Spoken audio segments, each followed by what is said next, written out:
Hello friends, welcome to travel and Raj. ഞാനിത് ചെയ്യുന്ന video വിഴിഞ്ഞം ലൈറ്റ് ഹൗസിനെ പറ്റിയാണ്. വിഴിഞ്ഞം ലൈറ്റ് ഹൗസ് എന്ന് പറയുമ്പോൾ വിഴിഞ്ഞം ബീച്ച് എത്തുന്നതിന് മുമ്പ് വലത്തോട്ട് റോഡ് പോകുന്നുണ്ട്. വളരെ താഴേക്കാണ് പോകുന്നത്. താഴേക്ക് പോകുമ്പോൾ ഒരു 400 മീറ്റർ കഴിഞ്ഞ് കഴിഞ്ഞാൽ റോഡ് വലത്തോട്ട് തിരിയുമ്പോൾ ഇടത്തേ സൈഡിലാണ് ലൈറ്റ് ഹൗസിൻ്റെ ഗേറ്റ്. അവിടെ 20 രൂപയാണ് ഒരാൾക്കുള്ള എൻട്രി ഫീ, വണ്ടികൾക്കും 20 രൂപ തന്നെ. അപ്പോൾ ഇത് കയറുമ്പോൾ തന്നെ നമുക്ക് റൈറ്റ് സൈഡിൽ കടൽ കാണാം. വിഴിഞ്ഞത്തിൻ്റെ ഒരു ബീച്ചിൻ്റെ വേറൊരു ഭാഗമാണിത്. അതുപോലെ തന്നെ കുറച്ചുകൂടെ കയറി വരുമ്പോൾ കുട്ടികൾക്ക് 12 വയസ്സിൽ താഴെയുള്ള കുട്ടികൾക്കുള്ളൊരു പാർക്കുണ്ട്. അപ്പോൾ ബീച്ചിൻ്റെ സൈഡിലെ പാർക്കും ഒരു പ്രത്യേക ആംബിയൻസ് തന്നെയാണ്.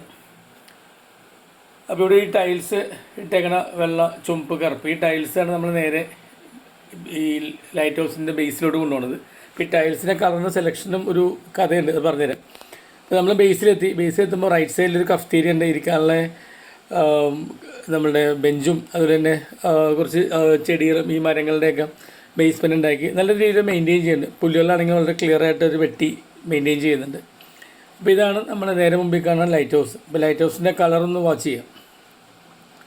ചുമപ്പ്, വെള്ള, ചുമപ്പ്, വെള്ള, ചുമപ്പ്, ആ ഒരു രീതിയിലാണ് ടൈൽസ് എടുത്തേക്കണം. പിന്നെ ഒരു ഭംഗിക്ക് വേണ്ടി ഒരു ബ്ലാക്കും കൂടി അതിൻ്റെ അടുത്ത് ആഡ് ചെയ്തു. ഇത് ലൈറ്റ് ഹൗസിൽ നിന്ന് പുറത്തോട്ടുള്ള വ്യൂ ആണ്. ചെരുപ്പ് അവിടെ ഇട്ടിട്ടാണ് നമ്മൾ കയറുന്നത്. ടിക്കറ്റ് അവിടെ കൊടുക്കണം. ഈ കാണുന്നത് കേരളത്തിലുള്ള ലൈറ്റ് ഹൗസിൽ എവിടെയൊക്കെ ഉണ്ട് അതിൻ്റെ ഡീറ്റെയിൽസാണ്.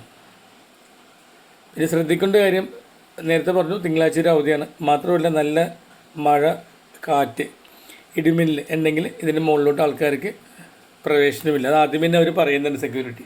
അപ്പോൾ ഞങ്ങൾ ഇന്നിപ്പോൾ നേരിയായിട്ട് മഴ ഉണ്ടായിരുന്നു. അപ്പോൾ അവർ വേഗം കയറിക്കും, അല്ലെങ്കിൽ ചിലപ്പോൾ ഒരു സെക്യൂരിറ്റി തടയുമെന്ന് പറഞ്ഞു.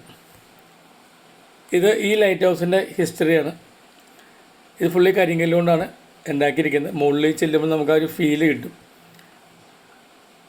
ഇതതിൻ്റെ ജോഗ്രഫിക്കൽ റേഞ്ചും മേക്കും കാര്യങ്ങളൊക്കെയാണ്. 1972 കമ്മീഷൻ ചെയ്തത്. പിന്നെ എല്ലാ ഈ ലൈറ്റ് ഹൗസും പോലെ ഇതിൻ്റെയും കയറിപ്പോകുന്ന കോണിപ്പടികൾ വളരെ ഇടുങ്ങിയതാണ്. ഒരു 2 ആൾക്ക് കഷ്ടിച്ച് പോകാൻ പറ്റുള്ളൂ. പക്ഷേ ഇവിടെ ലിഫ്റ്റ് ഉണ്ട്. ലിഫ്റ്റ് ഉള്ള ലൈറ്റ് ഹൗസുകൾ അധികം ഇല്ലെന്ന് തോന്നുന്നു പഴയത് വെച്ച് കമ്പയർ ചെയ്യുമ്പോൾ. അപ്പോൾ ഈ ലിഫ്റ്റിൻ്റെ ഒരു പ്രത്യേകത എന്ന് വെച്ച് കഴിഞ്ഞാൽ, ഇതുള്ളതുകൊണ്ട് ഗുണമെന്ന് വെച്ച് കഴിഞ്ഞാൽ പ്രായമായ ആൾക്കാർ, ഒരുപാട് പ്രായമുള്ള ആൾക്കാർ വന്ന് മുകളിൽ വന്ന് കണ്ടിരുന്നു. നമുക്കും സന്തോഷം ചേർക്കാം, അവർക്കും ഈ ഏജിൽ ഇതെല്ലാം കാണാൻ പറ്റുന്നുണ്ടല്ലോ. ഇത് ഫസ്റ്റ് ഫ്ലോറിൽ നിന്നുള്ള പുറത്തോട്ടുള്ള കടലിൻ്റെ വ്യൂ ആണ്.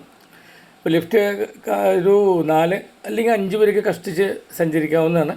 ഇതിൽ 0, 1, 2 ബട്ടറുണ്ട്. പക്ഷെ 2 നിൽക്കുന്നത് 4ാം നിലയിലാണ്. പിന്നെ അവിടെ നിന്ന് ചവിട്ടിപ്പടികൾ കയറി വേണം 5ാമത്തെ നിലയിൽ ഏറ്റവും ടോപ്പിലെത്താൻ വേണ്ടി. ഓരോ ഫ്ലോറിലും ഇതേപോലെ തന്നെ 2 ചെറിയ വിൻഡോസ് ഉണ്ട്. ലിഫ്റ്റ് വളരെ നല്ലൊരു സ്റ്റാൻഡേർഡ് ഉണ്ട്, നല്ല രീതിയിൽ മെയിൻറ്റെയിൻ ചെയ്യുന്നുണ്ട്. നേരത്തെ പറഞ്ഞുകൊണ്ട് ലിഫ്റ്റ് മാത്രമല്ല, ഈ പരിസരത്തുള്ള അതിൻ്റെ ഗാർഡൻസും എല്ലാവരും നന്നായിട്ട് മെയിൻറ്റെയിൻ ചെയ്യുന്നുണ്ട്.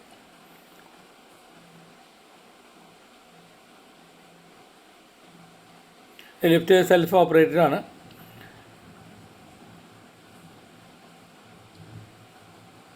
ഇപ്പം നമ്മൾ ലിഫ്റ്റിൽ നിന്ന് പുറത്തിറങ്ങി 4ാം നിലയിൽ നിന്നുള്ള വ്യൂ ആണ് കാണുന്നത്. തെങ്ങുകളും കേരളത്തിൻ്റെ ആയിട്ടുള്ളൊരു ഭംഗിയുണ്ട്, തെങ്ങിൻ തോപ്പും കാര്യങ്ങളൊക്കെ. തെങ്ങുകൾ കുറവായി കൊണ്ടിരിക്കുകയാണെങ്കിൽ തന്നെ വിഴിഞ്ഞം പ്രദേശങ്ങളാണ് കാണുന്നത്.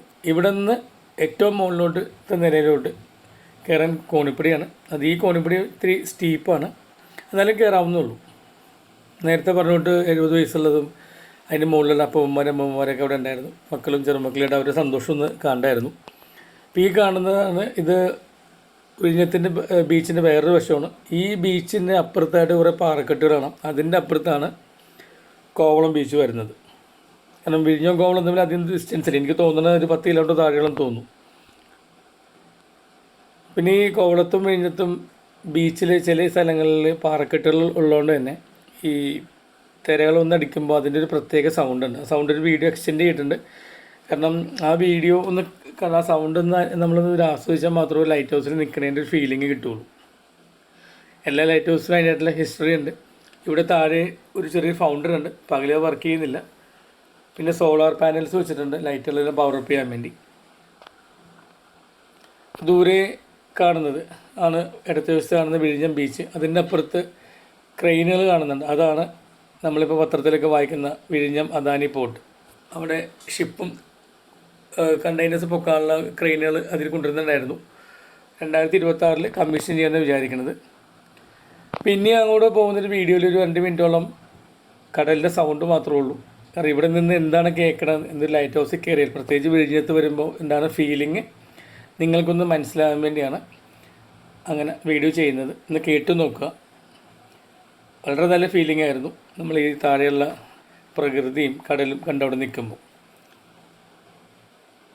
അപ്പോൾ ഒന്ന് കേട്ടു നോക്കൂ.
വീഡിയോ എല്ലാവർക്കും ഇഷ്ടപ്പെടുന്നു വിചാരിക്കുന്നു. Thank you. ബൈ.